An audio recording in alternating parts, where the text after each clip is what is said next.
जय हिंद बच्चों। आज के सेशन में कक्षा 10वीं गणित जो द्विघात समीकरण हम पढ़ रहे थे उसका यह तीसरा सेशन है। पार्ट तीसरा आज हम करेंगे। और इससे पिछले सेशन में हमने किए थे द्विघात समीकरण का बेसिक जानकारी के बारे में जाने थे, मतलब द्विघात समीकरण होता क्या है उसका हमने बेसिक भी किए थे, उदाहरण भी किए थे और हम एक चैप्टर कर भी चुके हैं। कौन सा?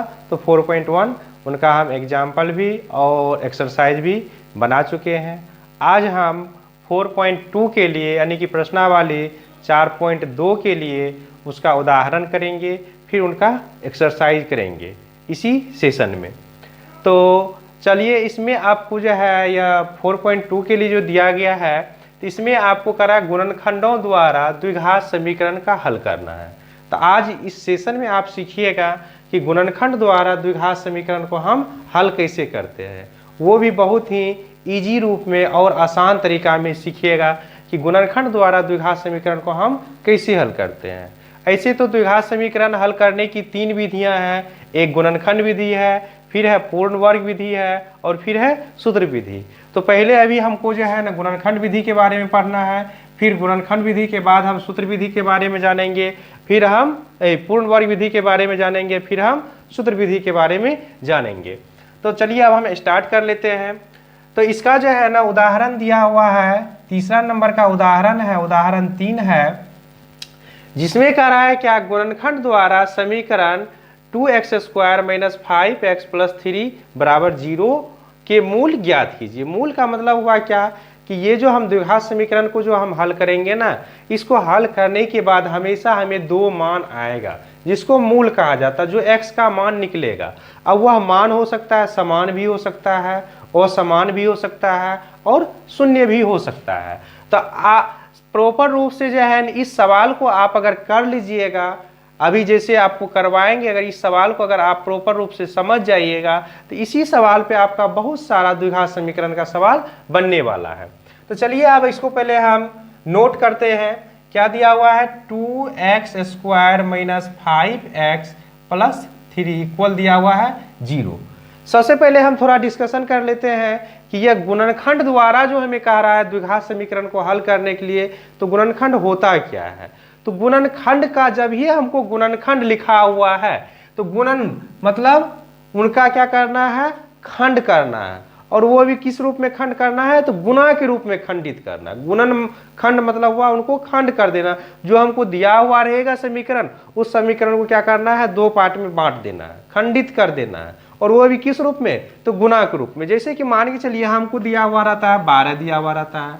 अब 12 का जब आप गुणनखंड कीजिएगा तो 12 को लिख सकते हैं 2 × 2 × 4 भी लिख सकते हैं, 2 × 2 × 3 भी लिख सकते हैं, या 4 × हम 3 भी लिख सकते हैं, या 6 × हम 2 भी लिख सकते हैं, या 2 × हम 6 भी लिख सकते हैं।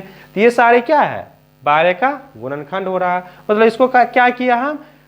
3 पार्ट में इसको बांट दिए, लेकिन हमको 2 पार्ट में बांटना है। मानी कि गुणनखंड जब कर रहे हैं तो 2 पार्ट में हमको बांट देना है, 3 पार्ट में भी हम बांट सकते हैं। तो लेकिन यहाँ पे हमें द्विघात कर रहा है तो इसको हमें 2 पार्ट में बांट करके चलना है। तो हम 4 × 3 भी लिख सकते हैं, 6 × 2 भी लिख सकते हैं, 2 × 6 भी लिख सकते हैं। तो ये तो हम जो है ना सिंपल रूप में जो है ना हमें 12 दिया हुआ तो कर लिए। अगर हमें 6 रहता है तो हम 2 × 3 कर सकते हैं, या 6 × 1 कर सकते हैं। तो हम इस रूप में जो है ना 6 का भी कर सकते हैं। लेकिन हमको यहाँ पर x के फॉर्म में दिया हुआ है, इसको हमें जो है ना खंडित करना है। खंडित करके तब जाकर के इसका हमें मान निकालना है। तो सबसे पहले इसको करने के लिए हमें करना क्या होता है कि यहाँ पे x² का जो गुणांक होता है वह और ये अचर मान जो होता है वह दोनों को क्या करते हैं? हमें गुणा कर लेना है। कौन? तो x² का जो गुणांक है वो और जो अचर मान है लास्ट में दिया हुआ वो दोनों को क्या करना है? गुणा कर लेना है। तो चलिए दोनों का साइड में हम गुणा कर लेते हैं। दोनों का गुणा करते हैं तो क्या हो जाता है? 6 हो जाता है। अब इस 6 को क्या करना है? खंडित करना है। अब इस 6 को किस रूप में आप लिख सकते हैं? तो 1 × 6 भी लिख सकते हैं, 2 × 3 भी लिख सकते हैं, या 6 × 1 भी लिख सकते हैं, या 3 × 2 भी लिख सकते हैं। इतना तो आप लिख सकते हैं। इस 6 को तो इतना लिख सकते हैं, इसमें तो कहीं दिक्कत नहीं है। चलिए ये बात क्लियर है। अब जाकर के जो है इस 6 को हमें इस रूप में तोड़ना है कि हमको -5x आना चाहिए, यहाँ यह -5x आना चाहिए। अब -5x आने के लिए इसको जो है ना हम जो खंडित करेंगे, तो चलिए एक और हम खंडित कर लेते हैं। इस यानी कि कितना आना चाहिए हमको, -5 आना चाहिए। अब -5 आने के लिए अगर हम इसको लिखें -2 -3 तो बराबर से क्या हो जाएगा, -5 आ जाएगा। या हम इसको लिखें 2 + 3 तो बराबर से क्या आ जाएगा, 5 आ जाएगा। या हम लिखें 6 - 1 तो बराबर से क्या आ जाएगा, 5 आ जाएगा। या हम इसको ऐसे भी लिख सकते हैं -1 और +1 और -6 तो बराबर से भी क्या आ जाएगा, -5 आ जाएगा। लेकिन यहाँ पे हमको चाहिए क्या, -5 चाहिए। अब कहिएगा कि यहाँ पे जो है ना ये दोनों तो प्लस में आ गया, तो ये तो काम करेगा नहीं, ये मंत्र तो काम करेगा नहीं, ये मंत्र काम करने वाला है नहीं। अब कहिएगा कि नहीं यहाँ पे ये भी है -5 में और ये भी है -5 में, हम ले तो ले किसको, दोनों तो -5 में ही है ना, ले तो ले किसको। तो एक कंडीशन इसके लिए भी है कि ये मान और ये मान जो इसका खंडित हुआ है उसको गुना करने के बाद हमें 6 आना चाहिए, वो सेटिस्फाई उसको करना चाहिए। तो अब यहाँ पे अगर आप 1 गुना -6 कीजिएगा तो ये क्या हो जाएगा, -6 हो जाएगा। लेकिन यहाँ पे अगर आप -2 गुना -3 कीजिएगा तो क्या हो जाएगा, माइनस प्लस और 3 दूना 6, तो ये क्या हो रहा है, मान सेटिस्फाई कर रहा है। तो हम ले किसको सकते हैं, -2 गुने -3 को हम ले सकते हैं। अब उसको लिखेंगे कैसे, अब उसको तो हम ले लिए, लिखेंगे कैसे। तो अब लिखने के लिए जो है यहाँ पे क्या था, तो 2x² था, तो 2 के साथ गुना कीजिएगा तो यहाँ क्या हो जाएगा, 6x² हो जाएगा।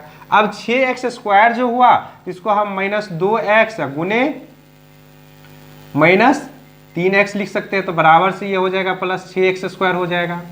अब जा करके इसको जब हम हल करेंगे तो -2x और -3x को जब हम हल करेंगे तो कितना हो जाएगा, तो -5x भी हो जाएगा। मतलब कहने का अर्थ ये है कि पहले हमें x² का जो गुणांक रहेगा उसको और जो अचर मान है उसको, दोनों को हमें क्या करना है, गुना कर लेना है। गुना करने के बाद उसको हमें क्या करना है, खंडित करना है, गुणनखंड करना है। और वह गुणनखंड जो होगा उस गुणनखंड को या तो जोड़ करके हो या घटा करके हो, हमें ये बीच वाला जो मान रहता है x के गुणांक के साथ जो रहता है वो मान को हमें पुराना है। और फिर उसको जब हम हल करें तो फिर जो हम गुना करते हैं वो मान भी हमें पुर जाना चाहिए। अगर ऐसा नहीं होता है तो फिर आप जो बनाइएगा वो गलत हो जाएगा। तो यहाँ पे कौन सा सेटिस्फाई कर रहा है, -2 और -3 बराबर से -5 हो रहा है। अब इसमें है कि हम -2 को पहले लिखें या -3 को पहले लिखें, तो इसमें आप किसी को भी पहले लिखिए बाद में लिखिए तो दिक्कत होने वाला नहीं है। लेकिन अगर आप यह माने कि इस सवाल को देखते हुए जब इसको आप लिखिएगा तो फिर यहाँ पे आपको कॉमन लेने में आसान होगा। अब जैसे देखिए यहाँ पर है आपको 2x² है और यहाँ पर है क्या, -2x है, तो इसके साथ हम -2x लिख देते हैं। फिर यहाँ पर 3 है तो इसके साथ हम -3x लिख लेते हैं, अब +3 बराबर से हो गया 0। अब आ गई बात यहाँ पे, तो अब इसको 2 पार्ट में हम बांट सकते हैं। यहाँ पे ये एक पार्ट हो गया और ये एक पार्ट हो गया। अब यह जो एक पार्ट हुआ तो इसमें से हमें क्या करना है, कॉमन लेना है। अब देखिए कॉमन हमको कैसे लेना है, कॉमन हम कैसे लेते हैं, तो इससे पहले भी आप लोग बना चुके हैं होंगे द्विघात समीकरण, हल भी किए होंगे, लेकिन जो नहीं किए हैं या जो किए हैं तो वो भी ध्यान से देख लीजिएगा, तो आपको छोटी छोटी बातों से जो है ना आप अवगत हो जाएंगे और फिर अगर आप हल कीजिएगा तो बहुत ही फास्ट रूप में आप उनको हल कर सकते हैं, या जो कर लिए हैं तो उनका रिवीजन एक हो जाएगा। तो जैसे यहाँ पर है 2x² है और -2x है, तो इसको हम लिख सकते हैं 2 गुने x और इसको लिख सकते हैं 2 गुने x। अब इन दोनों में बताइए क्या क्या हमको समान आ रहा है, तो कहिएगा एक 2 आ रहा है, इसमें भी 2 आ रहा है, इसमें भी x आ रहा है और इसमें भी x आ रहा है। अगर इसमें से हम दोनों में से लेना चाहेंगे तो हम 2x ले सकते हैं। यहाँ बचा क्या रहा है, x बच रहा है और यहाँ नहीं कुछ बच रहा है तो क्या बचेगा, 1 बच रहा है। इसी तरह यहाँ पर भी हमें क्या करना है, कॉमन ले लेना है। तो दोनों में से 2 भी एक मिल जाएगा हमको और दोनों में से एक हमको कॉमन आ रहा है। तो यहाँ क्या बच रहा है, x बच रहा है और यहाँ नहीं कुछ बच रहा है तो क्या बच रहा है, -1 बच रहा है। उसके बाद फिर यहाँ देख रहे हैं -3 है, -3x है और +3 है। अब इसमें से देखिए यहाँ पर इसको हम लिख सकते हैं 3 गुने x, इसको लिख सकते हैं माइनस गुने -3, माइनस माइनस प्लस तो इसको लिख सकते हैं, माइनस माइनस प्लस लिख सकते हैं ना। चलिए अब इन दोनों में से बताइए क्या क्या समान आ रहा है, -3 आ रहा है, इसमें भी -3 आ रहा है तो -3 ले लिए। तो यहाँ क्या बच गया, x बच गया और यहाँ पर माइनस का चिन्ह लगा हुआ है और इसके जगह पर नहीं कुछ बच रहा है तो क्या बच रहा है, 1 बच रहा है। इतना हम ले सकते हैं ना। तो यहाँ चलिए ले लेते हैं। तो -3 बाहर किए तो यहाँ पर क्या बच जाएगा, x और -1 बराबर से 0। अब इन दोनों में बताइए क्या समान है। तो इन दोनों में कहिएगा x -1 और x -1 समान है। तो पहले हम क्या करेंगे, x -1 को ले लेंगे, फिर यहाँ क्या बच गया 2x -3 बचिए बराबर से 0।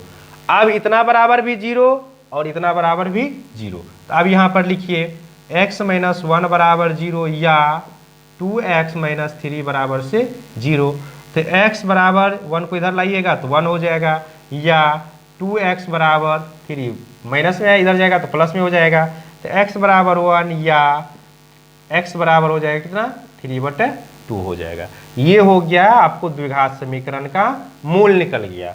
अब इसको अगर जांच करना है या इसका मूल जो निकाले हैं यह मूल सही है या नहीं है, तो ये मान x का 1 या x बराबर 3/2 इसमें जब आप रखिएगा तो इसका मान निकल जाएगा आपको 0, जो आपको बाद में हम करके बताएंगे। चलिए आपको नेक्स्ट सवाल है, उदाहरण नंबर 4 है। इसका भी कह रहा है द्विघात समीकरण 6x² - x - 2 बराबर 0 के मूल ज्ञात कीजिए। चलिए हल करना शुरू करते हैं। हल 6x² - x और -2 बराबर से 0 दिया हुआ है, ठीक है। अब यहाँ पर किसको किसको करना है हमें गुना, तो अभी जस्ट बताए थे x² का और जो अचर मान है उन दोनों को गुना कर लेना है। तो गुना करेंगे तो 2 गुने कितना, यहाँ पे 6 गुने -2 तो बराबर क्या हो जाएगा, -12 हो जाएगा, ठीक है। चलिए अभी -12 को रहने देते हैं, ठीक है। उसके बाद यहाँ पर 12 का गुणनखंड कीजिएगा। तो 12 का गुणनखंड तो 4 गुना 3 भी कर सकते हैं, ठीक है। 6 गुना 2 भी कर सकते हैं, ठीक है। और कर सकते हैं 6 गुना 2, 4 गुना 3 कर सकते हैं। इसके अलावा तो नहीं निकलेगा, उल्टा भी निकाल सकता है, 3 गुना 4 भी निकल सकता है और 4 गुना 3 भी निकल सकता है। अब जाकर के इसमें हमको डिसाइड करना है कि लेना कौन सा है, हमको लेना कौन सा है, क्योंकि इन दोनों को जो हम गुना किए तो गुना करने के बाद हमको तो -12 आ रहा है। चलिए अभी हम माइनस चिन्ह को छोड़ देते हैं, बाद में हम माइनस चिन्ह देख लेंगे। यानी कि जो 6 और 2 को जब हम लिए तो कितना आ गया, 12 आ गया। अब 12 जो आ गया तो 12 को हमें गुना करने के बाद, हल करने के बाद हमें आना कितना चाहिए, तो -x आना चाहिए। मतलब इसको जो हम हल करेंगे,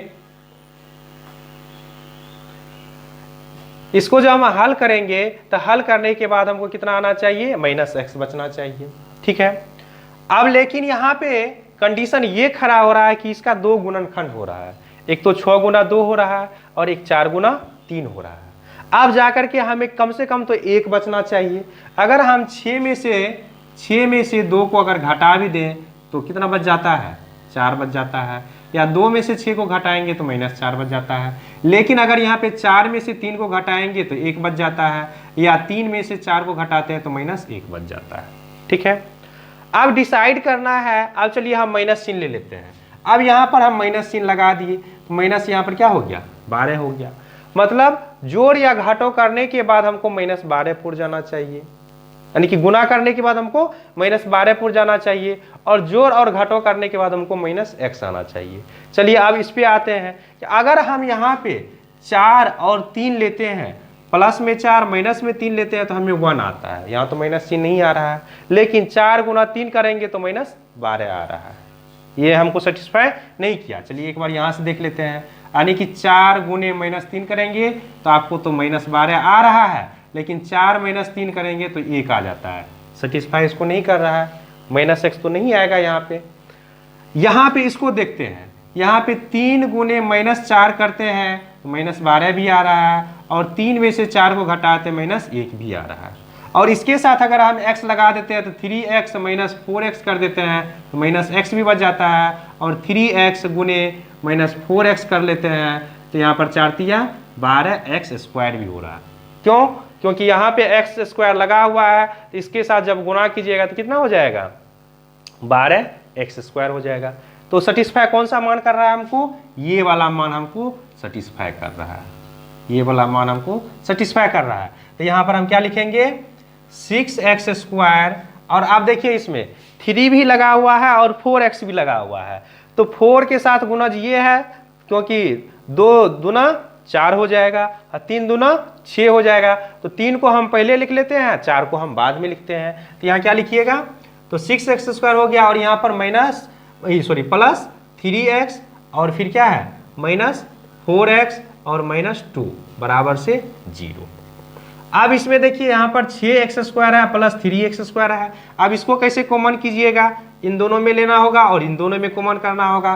तो यहाँ देखिए 6x² अब प्लस कितना है? 3x है, तो 6x को क्या लिख सकते हैं हम? 2 गुने 3 गुने x और प्लस 3 गुने x लिख सकते हैं।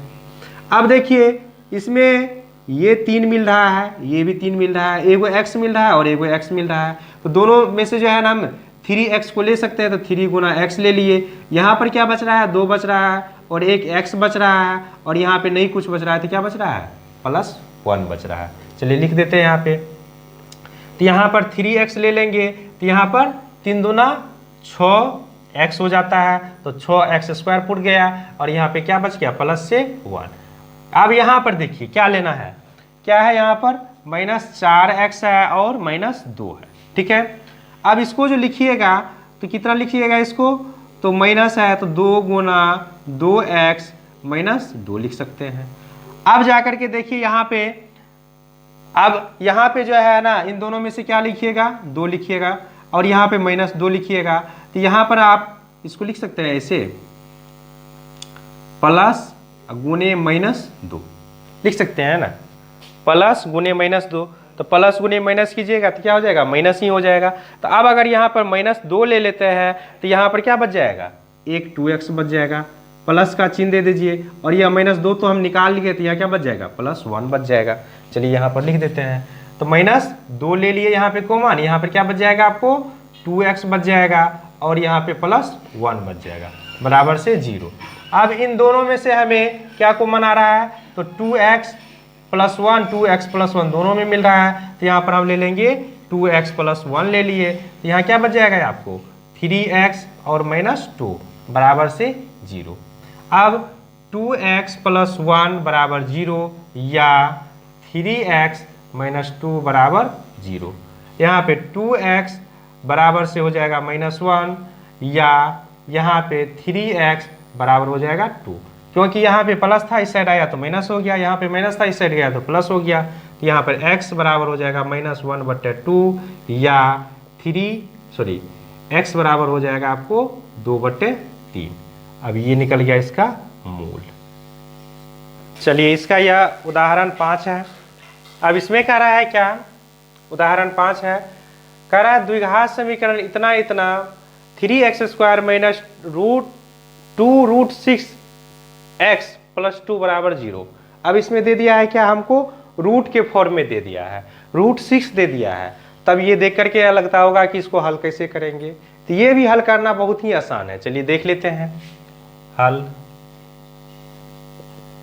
3x² -2√6x +2 बराबर से 0। अब जैसे हम करते हैं वैसे ही करेंगे। यहाँ पर 3 और यहाँ पे 2 दोनों को मल्टीपल कर दीजिए, तो कितना हो जाएगा? 3 गुना 2 बराबर से हो गया 6 हो गया, और x² लगा हुआ है तो x² भी हो जाएगा। तो अभी हम x² की बात नहीं करेंगे, हमको क्या आ रहा है? 6 आ रहा है। लेकिन हमको यहाँ पे चाहिए क्या? 2√6x चाहिए। हल करने के बाद 2√6x आना चाहिए। अब यहाँ पे अगर 6 को अगर आप गुणनखंड कीजिएगा तो 2 गुना 3 आएगा, ये 2 और 3 के टर्म में बैठेगा ही नहीं, यानी कि 2 और 3 के टर्म में इसको अगर हम हल करेंगे भी तो यह 2 और 3 के टर्म में हल होगा ही नहीं। क्यों? क्योंकि हमें यहाँ पे √6 चाहिए।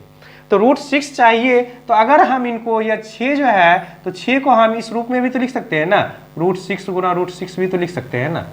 √6 गुना √6 करेंगे तो क्या हो जाता है, हमको 6 आ जाता है, इसको तो सेटिस्फाई कर रहा है, और √6 गुना √6 भी आ रहा है। अब अगर हम यहाँ पे -√6 और -√6 कर देते हैं तो क्या हो जाता है, 2√6 भी हो जाता है। अब इसको अगर हम गुना कर देते हैं, -√6 गुने -√6 कर देते हैं तो यहाँ पे प्लस, और √6 से √6 गुना होगा तो 6 भी आ जाता है। ऊपर वाला भी सेटिस्फाई हो रहा है, ऊपर वाले के हिसाब से यहाँ पे माइनस लगेगा, ऊपर वाले के हिसाब से जब हम जोड़ेंगे तो 2√6 भी हमको सेटिस्फाई कर रहा है, और नीचे वाले के हिसाब से जब इनको गुना करेंगे तो यहाँ पे प्लस 6 भी आ रहा है, ये भी हो रहा है। तो चलिए हम ये मान ले लेते हैं। अब इसके साथ भी x लगा देना है और इसके साथ भी हमें x लगा देना है, क्योंकि x² लगा हुआ है। कैसे? तो -√6x और -√6x कीजिएगा तो आपको हो जाएगा -2√6x हो जाएगा, और -√6x गुने -√6x कीजिएगा तो माइनस माइनस प्लस हो गया, √6 से √6 को कीजिएगा तो 6 हो जाएगा, x से x को गुना कीजिएगा तो x² हो जाएगा। तो ये सेटिस्फाई हो गया ना। यहाँ पर हो जाता है आपको 3x² गुने 2। ठीक, तो चलिए ये वाला मान हमको सेटिस्फाई हो रहा है तो ये हम लिख देंगे। यहाँ पे क्या लिखिएगा, यहाँ पे 3x² -√6x -√6x + 2 बराबर से 0। अब ये तो लिख दिए, लेकिन अब कहिएगा कि यहाँ पे हम कॉमन कैसे लेंगे, कॉमन आएगा कैसे आएगा। तो कॉमन आने के लिए हम इसको लिख सकते हैं, 3 को लिख सकते हैं √3 गुने √3 गुने x²। ठीक, यहाँ पे √6 है तो इसको हम लिख सकते हैं √2 गुने √3x। इतना तो हम तोड़ सकते हैं, कर सकते हैं। फिर इसको जो है कर दीजिए, यहाँ पे भी उसी तरह, यहाँ पे √2 गुने √3x और प्लस है 2, इसको लिख सकते हैं √2 गुना √2 बराबर से 0। इस रूप में तो इसको तोड़ सकते हैं, क्योंकि इससे पहले भी वर्गमूल में हम पढ़ चुके हैं कि अगर रूट वाले से रूट वाले को जब हम गुना करते हैं तो रूट उसका क्या होता है, कैंसिल हो जाता है, जो वर्गमूल में आप पढ़े होंगे। अब देखिए यहाँ पे इन दोनों में से क्या मिल रहा है, एक ठो √3 भी मिल रहा है, एक ठो x भी मिल रहा है, और यहाँ पे 2x है, यहाँ पे 1x है। तो यहाँ से हम √3 ले लेते हैं और 1x निकाल लेते हैं। तो यहाँ पर क्या बच जाता है, √3 बच जाता है और 1x बच जाता है। माइनस का चिन्ह है, माइनस का चिन्ह दे दीजिए, और यहाँ पे क्या बच जाता है, एगो √2 बच जाता है। इसका काम खत्म है। अब यहाँ पर देखिए, यहाँ माइनस चिन्ह है और यहाँ पे प्लस चिन्ह है। तो इससे पहले भी बताए थे कि जैसे यहाँ पर अगर हमको √2 गुना √3x और यहाँ पे माइनस गुना माइनस, इसको लिख सकते हैं √2 गुना √2 बराबर से √2 गुना √2 लिख सकते हैं ना, माइनस माइनस प्लस। तो अब यहाँ पर एगो माइनस वाला ले लेंगे, यहाँ से भी एगो माइनस वाला ले लेंगे, और x तो कुछ है नहीं तो यहाँ पे -√2 ले लिए, तो यहाँ क्या बच जाएगा √3x और -√2 बच जाएगा। तो यहाँ ले लेते हैं हम -√2 ले लेते हैं, तो यहाँ पे √3x और -√2 बराबर यहाँ पे 0 है, 0 दे दीजिए। अब इन दोनों में देखिए क्या कॉमन आ रहा है, तो √3x -√2 आ रहा है तो इसको ले लिए। यहाँ पे क्या बच रहा है, तो √3x बच रहा है और यहाँ पे -√2 बच रहा है तो ले लिए, बराबर से 0 हो गया। तो अब या तो इतना बराबर 0 या इतना बराबर 0 करना है हमको, तो लिख देते हैं एक बार में ही 3x -√2 बराबर से 0 हो गया, या √3x -√2 बराबर से 0 हो गया। तो यहाँ पे √3x बराबर से हो गया √2, या √3x बराबर हो गया √2, या x बराबर हो जाएगा √2 बटे √3, या x बराबर हो जाएगा √2 बटे √3। यानी कि दोनों का मूल जो निकल रहा है वो कितना निकल रहा है, √2 बटे √3 ही निकल रहा है। मतलब x का जो दोनों मूल आ रहा है, दोनों मूल क्या है, समान है। ये आपका कंप्लीट। चलिए अब नेक्स्ट क्वेश्चन देख लेते हैं। चलिए ये आपको उदाहरण नंबर 6 है, और इसमें कह रहा है क्या कि अनुच्छेद 4.1 में दिए गए प्रार्थना कक्षा की विमाएं ज्ञात कीजिए। चलिए आपको दिखा देते हैं कि यह 4.1 जो है ना आपको अनुच्छेद कहाँ पे मिलेगा। तो ये आपका है 4.1 अनुच्छेद दिया हुआ है और इसमें यहाँ से लेकर के यहाँ तक क्वेश्चन दिया हुआ है। ये क्वेश्चन पढ़ करके आपको बता रहे हैं। कह रहा है क्या, मान लीजिए कि एक धर्मार्थ ट्रस्ट 300 वर्ग मीटर क्षेत्रफल का प्रार्थना कक्ष बनाना चाहता है। मतलब उसका क्षेत्रफल कितना है, 300 वर्ग मीटर है। उसमें कह रहा है क्या कि जिसकी लंबाई उसकी चौड़ाई के दुगुने से 1 मीटर अधिक है, यानी कि इसकी लंबाई जो है ना चौड़ाई के दुगुने से 1 मीटर अधिक है। तो हम मान लिए चौड़ाई कितना x मान लिए, तो लंबाई कितना हो गया 2x + 1 हो गया। अब इससे हमें द्विघात समीकरण बना लेना है और फिर इसको हमें हल कर लेना है। और इसमें कह रहा है क्या कि इसकी लंबाई और चौड़ाई ज्ञात कीजिए। तो यहाँ से चलिए लिखिएगा, तो हम लिख देते हैं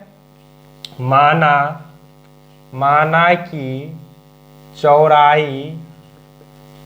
चौड़ाई बराबर x मीटर और लंबाई, तब लंबाई कितना हो जाएगा, लंबाई क्या कर रहा है चौड़ाई के दुगुने से 1 अधिक है, तो 2x + 1 मीटर। अब क्षेत्रफल क्या हो जाता है, तो क्षेत्रफल बराबर हम जानते हैं लंबाई गुने चौड़ाई हो जाता है। क्षेत्रफल कितना दिया हुआ है, तो 300 मीटर स्क्वायर दिया हुआ है और यहाँ पे लंबाई कितना है, तो 2x + 1 × क्या हो जाएगा x। तो 300 बराबर क्या हो जाएगा, इससे गुना कीजिएगा तो हो जाएगा 2x² और प्लस x। इसको उठा करके उस साइड ले आइए तो 0 बराबर हो जाएगा 2x² + x और 300 किधर लाइएगा तो -300। अब यहाँ से लिख दीजिए तो 2x² + x -300 बराबर हो गया आपको 0। ये आपका द्विघात समीकरण बन करके तैयार हो गया। अब चलिए इसको हमें क्या करना है, तो गुणनखंड विधि द्वारा हल करना है। तो हल करने के लिए यहाँ पे x² यानी कि 2 से और इसको 3 को गुना करना है 300 को, तो 3 दूना 600 हो जाएगा और 600 का जो है ना हमें क्या करना है, गुणनखंड करना है। तो 2 से कीजिएगा तो 300 हो जाएगा, फिर 2 से कीजिएगा तो कितना हो जाएगा 150 हो जाएगा, फिर 2 से कीजिएगा तो कितना हो जाएगा 75 हो जाएगा, फिर यहाँ पे 3 से कीजिएगा 25 हो जाएगा, फिर यहाँ पे 5 से कीजिएगा 25 हो जाएगा। अब ये जो गुणनखंड हमको टूटा है तो 600 को हमें इस रूप में हल करना है कि जोड़ने और घटाने के बाद हमको x आना चाहिए, मतलब जोड़ने या घटाने के बाद हमको 1 आना चाहिए। तो जोड़ने से तो संभव है नहीं, घटाएंगे तो संभव हो सकता है। अब वो कैसे होगा, अब देख लेते हैं। यहाँ पे 5 से 5 को गुना करेंगे तो कितना हो जाएगा 25 हो जाएगा और 3 दूना 6, 6 दूना 12, 12 दूना 24। अगर हम 24 और 25 को ले लेते हैं तो 1 बच जाता है, आ रहा है यह, और 24 25 गुना 24 कीजिएगा तो आपको 600 भी पूर जाएगा। अब देखिए यहाँ पे हमको क्या चाहिए, तो x² भी चाहिए और यहाँ पर माइनस चिन्ह भी लगा हुआ है। अब माइनस चिन्ह जो लगा हुआ है वो हमको सेटिस्फाई करना चाहिए कि माइनस चिन्ह आ रहा है कि नहीं आ रहा है। तो चलिए ठीक है, अब जाकर के देखिए कि अगर हम यहाँ पे 25 गुने -24 लिखते हैं तो -600 पूर जाता है और 25 में से 24 को घटाते हैं तो 1 भी बच जाता है, मतलब हमको x भी बच जाएगा। तो ये मान सेटिस्फाई कर रहा है। तो चलिए हम यहाँ पर लिख देंगे क्या, तो 2x² और कितना लिख दें, तो इसको पहले माइनस ये वाले को लिख लेते हैं। तो यहाँ पे -24x लिख देते हैं और यहाँ पे +25x, यहाँ पे +25x और -300 बराबर से 0। अब यहाँ पर देखिए यहाँ पे भी 2 है और यहाँ पे 24 है, तो 12 दूना 24 कॉमन आ जाएगा। तो 2 कॉमन ले लेते हैं, यहाँ भी x है, यहाँ पे 2 x है, तो 1 x कॉमन ले लेते हैं। तो यहाँ क्या बच जाएगा, 1 x बच जाएगा और यहाँ पे 12 दूना 24, तो यहाँ 12 बच गया। प्लस है, प्लस का चिन्ह लगा देते हैं और यहाँ पे इसको 25 है तो 25 कॉमन कर दीजिए और x -25 से इसमें भागा दीजिएगा तो आपको 12 आ जाएगा बराबर से 0। अब इन दोनों में से क्या कॉमन आ जाएगा, x -12 आ जाएगा और यहाँ पे क्या आ जाएगा 2x + 25 बराबर हो गया 0। तो x -12 बराबर हो गया 0 या 2x + 25 बराबर हो गया 0। तो x बराबर हो जाएगा 12 या 2x बराबर हो जाएगा -25, तो x बराबर हो जाएगा -25/2। हमको यहाँ पे लंबाई और चौड़ाई के बारे में बात कर रहा है, तो लंबाई और चौड़ाई जो है ना माइनस नहीं हो सकता है। तो x बराबर क्या आ जाएगा, 12 आ जाएगा। यानी कि चौड़ाई कितना हो गया, आपको चौड़ाई हो गया कितना, तो 12 मीटर हो जाएगा। और लंबाई कितना दिया हुआ है, लंबाई क्या है, तो लंबाई बराबर है 2x + 1 है, तो 2 गुना 12 + 1, तो बराबर 12 दूना 24 + 1 बराबर से हो गया 25 मीटर। ये आपका कंप्लीट, आपका यह एग्जाम्पल कंप्लीट है। इसके बाद हम चैप्टर का सवाल करेंगे।